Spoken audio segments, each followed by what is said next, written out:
Now that we've sauteed our aromatic vegetables, our onions, garlic, and celery, we're going to actually make our sauce. We have the pot going at a pretty good heat. And we're going to add some fruity merlot.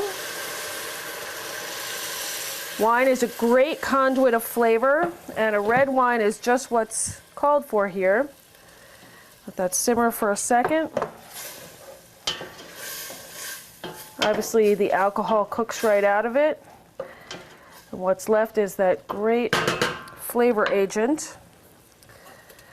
And then this is our marinara sauce. Very plain marinara, has no preservatives, no stabilizers, just tomatoes, olive oil, garlic, and salt and pepper. I'm going to stir that up and bring this up to just to a simmer. I can smell the tomatoes and the wine.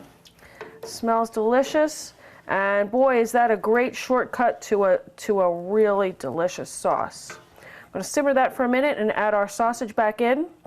And in the meantime, we're going to move on to our ricotta mixture, and when I come back, I'll show you the ingredients you need to make your ricotta mixture.